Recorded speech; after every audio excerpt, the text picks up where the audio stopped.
acclamez très fortement le Seigneur. Alléluia. Alléluia. Amen. Oui, bien aimé, nous sommes dans un dimanche de possession. J'avais dit que nous allons prier beaucoup. Jusqu'à la fin de l'année, nous allons beaucoup prier. Alléluia. Alléluia. Je constate qu'il y a beaucoup d'absence, je ne sais pas pourquoi, mais que Dieu te bénisse, toi qui es là présent ce matin. Vous savez, j'avais un message préparé pour ce matin, mais l'Éternel m'a donné un autre message. Donc nous allons lire la parole de Dieu. Nous allons lire la parole de Dieu. Dans le livre de Genèse, chapitre 27. Genèse, chapitre 27, mettons-nous debout et nous allons lire la parole de Dieu. Genèse, chapitre 27. Genèse, chapitre 27, en commençant par le verset 1er. Genèse 27, en commençant par le verset 1er. Je lis le livre de Genèse, chapitre 27. À partir du verset 1er. Isaac devenait vieux et ses yeux s'étaient affaiblis au point qu'il ne voyait plus. Isaac devenait vieux et ses yeux s'étaient affaiblis de point qu'il ne voyait plus. Alors il appela Ésaü, son fils aîné, et lui dit, mon fils. Et il lui répondit, me voici. Isaac dit, voici donc je suis vieux, je ne connais pas le jour de ma mort. Maintenant donc je te prie, prends tes armes, ton carquois et ton arc, va dans les champs et chasse-moi du gibier. Fais-moi un mets comme j'aime et apporte-le-moi à manger afin que mon âme te bénisse avant que je meure. Rebecca écouta ce qu'Isaac disait à Ésaü, son fils. Et Ésaü s'en alla dans les champs pour chasser du gibier et pour le rapporter. Puis Rebecca dit à Jacob, son fils, voici j'ai entendu ton père qui parlait ainsi à Ésaü, ton frère. Rebecca dit à Jacob, son fils, voici j'ai entendu ton père qui parlait à ton frère. Oui. Apporte-moi du gibier et fais-moi un mets que je mangerai. Oui. Et je te bénirai devant l'Éternel avant ma mort. Maintenant, mon fils, écoute ma voix à l'égard de ce que je te commande. Et maintenant, mon fils, écoute ma voix à l'égard de ce que je te commande. Va me prendre au troupeau 2 bons chevreaux. Va me prendre au troupeau 2 bons chevreaux. J'en ferai pour ton père un mets comme il les aime. J'en ferai pour ton père. Ce n'est pas toi qui feras. C'est moi qui en ferai. J'en ferai pour ton père un mets comme il l'aime. Et tu le porteras à manger à ton père. Et tu le porteras à manger à ton père. Afin qu'il te bénisse avant sa mort. Jacob répondit à sa mère, voici Ésaü, mon frère, est velu, et je n'ai point de poils. Peut-être mon père me touchera-t-il, et je passerai à ses yeux pour un menteur, et je ferai venir sur moi la malédiction et non la bénédiction. Sa mère lui dit, que cette malédiction, mon fils, retombe sur moi. Alléluia. Amen. Sa mère lui dit que cette malédiction, mon fils, retombe sur moi. Mettons au nom de Jésus. Alléluia. Est-ce que quelqu'un est là ce matin? Non, je dis, est-ce que quelqu'un est là ce matin? Je bénis le Seigneur pour ta présence. Bien-aimé, nous sommes dans un dimanche de possession. Ce dimanche, bien-aimé, ce que le diable t'a pris, tu dois les récupérer. Amen. Alléluia. Bien-aimé, on nous parle d'histoire de Jacob et de son frère Esaïe. La Bible dit que Isaac était le mari de Rebecca, leur mère. Et pendant un moment, Rebecca était stérile. Rebecca n'avait pas d'enfant. Et un jour, elle tombe enceinte. Quand elle tombe enceinte, le Seigneur vient la visiter en lui disant, tu as 2 nations sur ton ventre. Le plus petit sera plus grand que le vieux. Alléluia. Amen. Alléluia. Amen. Le plus petit sera plus grand que le grand. Amen. Alors, Rebecca avait le secret que Dieu lui avait donné pour ses 2 enfants. Le secret que Isaac n'était pas au courant, Rebecca seule était au courant. Amen. Parce que c'était elle qui apportait les enfants. Et quand Rebecca parlait avec Dieu, Isaac n'était pas là. Donc, Isaac ne savait pas que c'est lui qui devait hériter, c'est lui qui devait bénéficier de la bénédiction. C'était Jacob et non Ésaü. Il n'était pas là. Il ne savait pas. Alors, qu'est-ce qui va se passer? Les 2 enfants vont grandir. En grandissant, un jour, la Bible dit, Isaac, leur père, va perdre sa vie. Il va devenir aveugle. Il ne voyait plus. Alors, Isaac, qu'est-ce qu'il va faire? Comme c'était des coutumes que celui qui devait hériter, c'était le fils aîné. Vous savez, en Israël, c'était comme ça. De coutume, c'était le fils aîné qui bénéficiait de toute la bénédiction du père, de tout le bien. Si c'était à nos jours, Isaac allait appeler les deux enfants, en leur disant, voilà, je suis vieux, je ne vois plus, je m'approche de ma mort, alors venez vous deux, je veux vous bénir vous deux. Amen. Mais en Israël, à cette époque, la bénédiction n'était pas partagée, la bénédiction était réservée qu'au fils aîné. Amen. Donc le fils aîné, c'était des personnes qui étaient bénies que tout le monde. Parce que le bien du père, le bien de la famille leur revenait. D'ailleurs, en parlant de cela, je pense au fils aîné dont le petit frère avait demandé ses biens. Alléluia. Amen. Alléluia. Amen. Je pense au fils aîné dont le petit frère avait demandé ses biens. Il alla, il gaspilla tout ce que le père lui avait donné. Alors, là où il était, il s'est dit, mais mon père est riche, pourquoi est-ce que moi je vais demeurer dans la disette? Pourquoi est-ce que je vais demeurer dans la souffrance, tandis que pendant que mon père est riche? Je dois retourner à la maison de mon père. Amen. En retournant à la maison de son père, sur le chemin, un des serviteurs de son père va le voir et il va courir vers son père en lui disant, il y a ton fils qui est revenu à la maison. Et la Bible dit que le père va organiser une grande fête pour cet enfant qui était parti et revenu. Sauf que pendant que le père organisait la fête, le fils aîné n'était pas là. Alléluia. Alors le fils aîné revenant du champ, il attend le bruit de loin qu'il y avait une fête chez lui.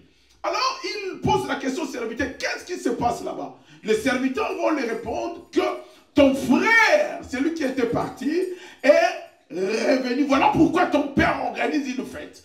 La Bible dit que le fils aîné va s'énerver. Parce que pour le fils aîné, tout ce qui était resté lui appartenait. Mais sauf que ce fils aîné n'était pas conscient de ce qu'il était pour lui. Qu'est-ce qu'il va faire? Il va aller voir le père. Pour dire au père, je suis avec toi tous les jours. Je t'ai toujours obéi. Mais tu n'as jamais fait de fête comme ça pour moi. Lui, il t'a pris tout ce qu'il avait demandé.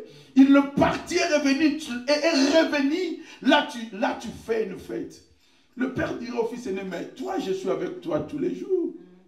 Alléluia. Amen. Tout ce qui est à moi est à toi. Amen. En fait, ce fils aîné était inconscient. Il ne savait pas que tout ce qui était au père, c'était à lui. Alléluia. Amen. Alléluia. Amen. Je parle de fils aîné comme je parlais du fils aîné la semaine dernière.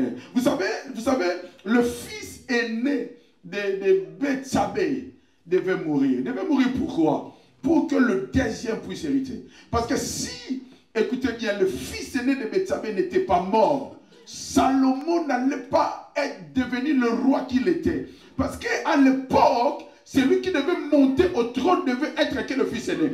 Même si c'était dans la lignée de Bethsabée, si le fils aîné n'était pas mort, c'était lui qui devait hériter, pas Salomon. Mais comme dans le ventre de Bethsabée, il y avait une lignée de rois à travers Salomon, qu'est-ce qui se passera? La Bible dit que Dieu va permettre que son fils aîné meure.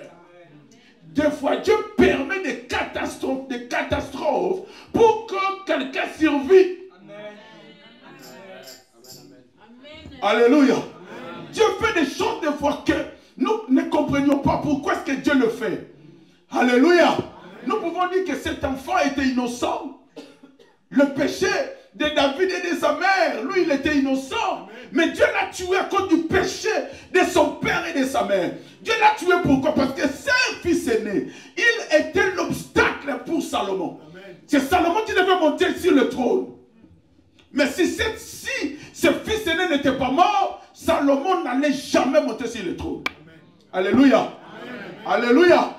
Et Bethsabée, le mari devait mourir. Pourquoi? Parce que Bethsabée, dans son ventre, elle portait des rois. Amen.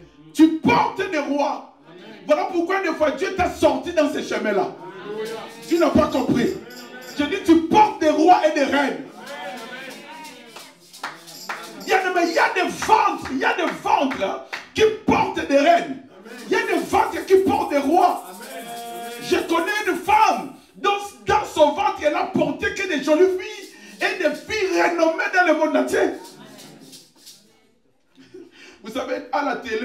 à la télé, un jour j'ai vu, et comme on regarde tous la télé, on regarde des fois, pas des séries, mais on appelle ça comme ça. Comment est-ce qu'on appelle?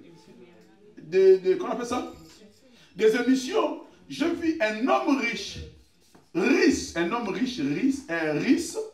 demandant à la mère de Kim, les Kardashian, demandant à leur mère ses ovules pour que, et il voyait que cette femme a fait de filles mais formidables. Bien-aimé, il y a des ventres, bien-aimé. Je te dis, des ventres qui portent des reines. Mais Bethsabée, elle avait une ventre qui portait des rois. Et le ventre de Bethsabée qui portait des rois ne devait pas rester avec Iri. Et il devait se lier avec David. Bien-aimé, des fois, des choses qui arrivent dans ta vie, il ne faut pas les regretter. Il y a des choses qu'on ne regrette pas. Parce que des fois, Dieu peut te sortir d'un chemin pour t'amener dans un autre chemin, mais un autre chemin qui est, qui est pour ta destinée. Le fils aîné de Bethsabée devait mourir pour laisser la place à Salomon. Écoutez, si le fils aîné de Bethsabée n'était pas mort, Salomon ne serait pas roi. Alléluia. Alléluia. Alléluia. Salomon ne serait pas roi. Et ce fils aîné, le frère de ses frères, de ses petits frères qui avaient demandé ses biens, il est parti et revenu. Son père dit, toi tu es avec moi tous les jours. Tous les jours. Mais tu ne m'as jamais rien demandé. Le problème avec toi, bien aimé, tu es avec Dieu tous les jours. Dieu est avec toi tous les jours. Jésus-Christ dit à ses disciples un jour, vous demandez mal, voilà pourquoi vous ne recevez pas. Ton problème, bien aimé, cette année, tu as gêné, oui, mais tu as mal gêné. Tu as prié, oui, mais tu as mal prié. Tu as veillé, oui, mais tu as mal veillé. Je te dis, bien aimé, au nom de Jésus de Nazareth, l'année 2025, ça doit être une année d'exception pour ta vie. Alléluia. Alléluia. Et la Bible dit que ce fils aîné va s'énerver. Il s'énerve, mais le père dit, il n'y a pas raison, il n'y a pas raison. Tout ce qui est à moi est à toi. Tout ce qui est à Dieu est à toi, bien-aimé. La Bible dit que la nature et tout ce qu'elle contient, la Bible dit, attend avec une ardente désir de participer à la liberté des enfants de Dieu. Donc tout ce qui existe sur la terre, attends seulement que tu le possèdes. Voilà pourquoi, bien-aimé, cette image de possession, tu dois récupérer ce qui est à toi. Alléluia. Alors, Esaïe, le fils aîné. Esaïe, le fils aîné. Et ce fils aîné, Esaïe, sans qu'il soit au courant que Dieu avait choisi le deuxième. Il n'était pas au courant, ni le père était au courant. Celui qui était au courant, celle qui était au courant, c'était que la maman qui était Rebecca. Alors un jour, Rebecca va voir son mari Isaac, appeler leur fils aîné, Esaü, pour lui dire, voilà, je vais bientôt mourir, je n'ai plus les yeux, je vais bientôt mourir. Prends tes armes, va dans la forêt, tue-moi un gibier, fais-moi un mets que j'aime afin que je te bénisse avant de mourir. Alors, Isaac en disant cela à son fils aîné Esaü, sa maman, la maman d'Esaü, Rebecca va écouter. Qu'est-ce que Rebecca va faire? Rebecca va appeler maintenant son deuxième enfant, parce que c'est Rebecca qui avait la révélation des enfants, que c'était Jacob qui devait régner et non Esaü.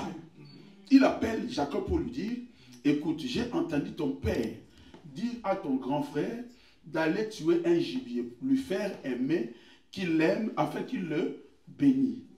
Mais toi, je vais te dire une chose. Toi, précipite-toi au troupeau, prends-moi des chevreaux, amène-les, je vais préparer un mets que ton père aime, afin que ton père te bénisse. Alors, qu'est-ce qui se passera? Jacob dira à sa mère, mais ce que tu me demandes est compliqué.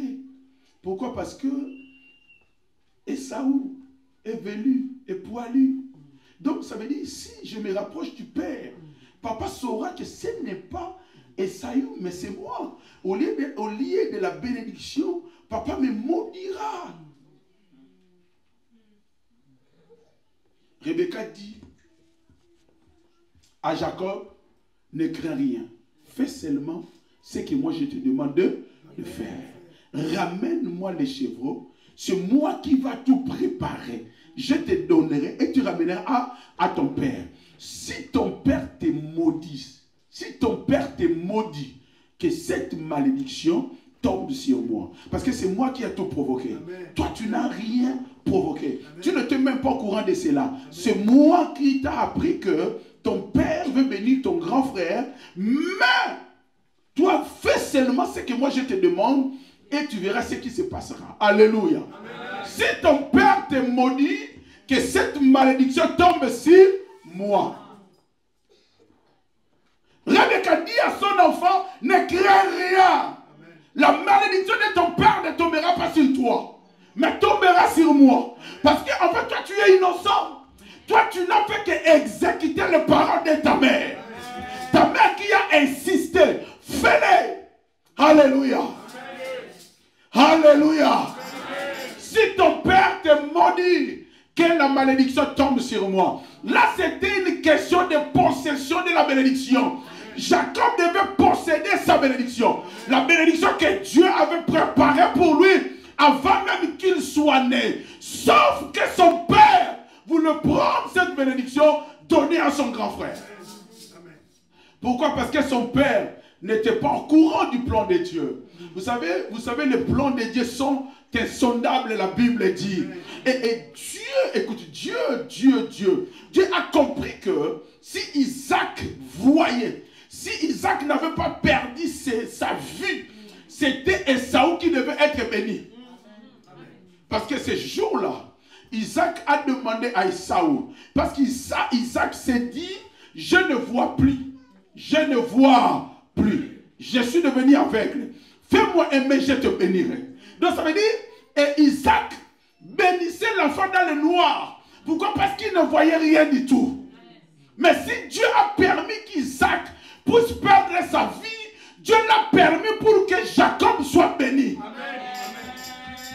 Parce que Dieu savait que si Isaac voyait encore, Isaac allait bénir Esaü. Alors pour qu'il ne bénisse pas Esaü, il doit perdre sa vie. Il y a d'autres malheurs qui viennent dans la famille. Bien aimé, Dieu lui-même le provoque pour pouvoir permettre aux autres d'évoluer. Tu n'as pas compris. Il y a des choses des fois qui arrivent dans nos familles. Dieu le permet pour pouvoir permettre aux autres d'évoluer. Si Isaac n'avait pas perdu ses yeux, Jacob ne serait jamais béni. C'est pour cela, bien aimé, je vais dire à une personne. Des fois, des choses qui nous arrivent, rends gloire à Dieu. Dieu, des fois, permet des choses incompréhensibles, des choses que tu ne peux pas comprendre. Imaginons que Isaac voyait. Il allait comprendre, il allait voir que celui qui vient, là devant moi, ce n'est pas Esaü, mais Jacob. Et pourtant, la bénédiction devait revenir au fils aîné qui était Esaü. Mais la maman, comme il avait la révélation, la maman dit, ne t'inquiète pas. Moi, je vais tout préparer.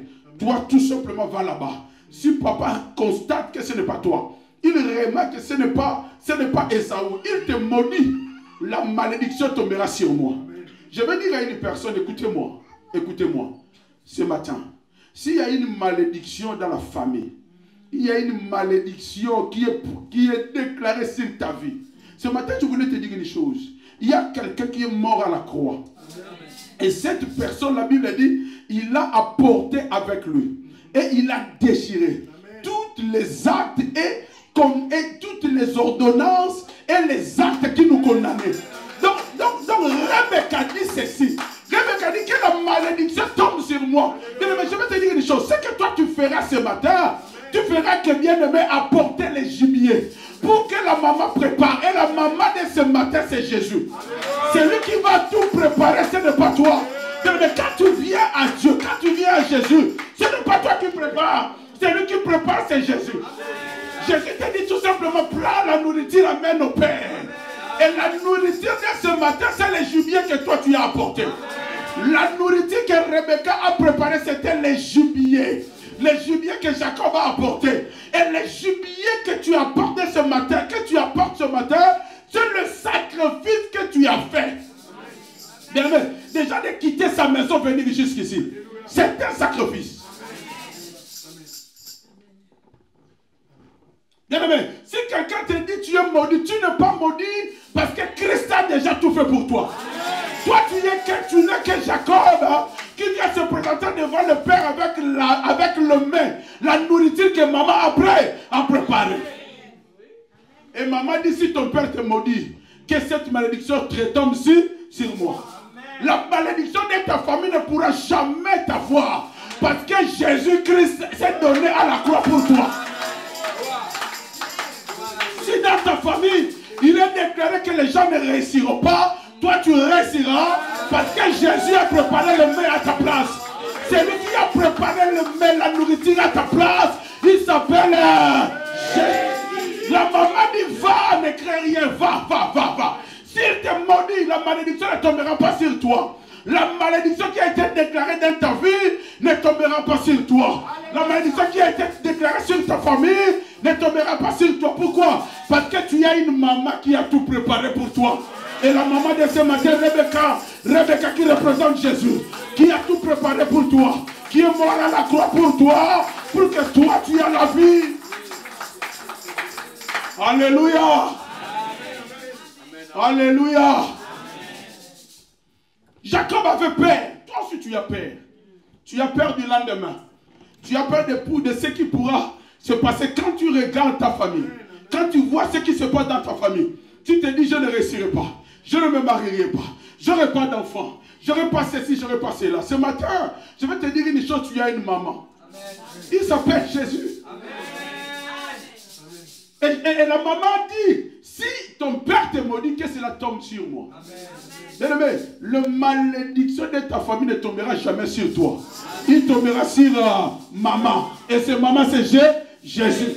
Jacob devait rentrer dans sa destinée. Il devait reprendre tout ce qui lui appartenait. Il devait rentrer en possession de sa bénédiction. Ce matin, bien-aimé, nous sommes dans un dimanche de possession. Tu dois reprendre tout ce qui est à toi. Tout ce que le diable t'a pris. Si le diable t'a pris la santé, tu dois reprendre ta santé. S'il a pris ton mariage, tu dois reprendre ton mariage. S'il a pris tes papiers, tu dois les reprendre. Parce que ce matin, maman a dit, va seulement comme tu es, ne crée rien. S'il te maudit, ça tombera sur moi. Amen. Et ce matin, Jésus dit, ne crée rien.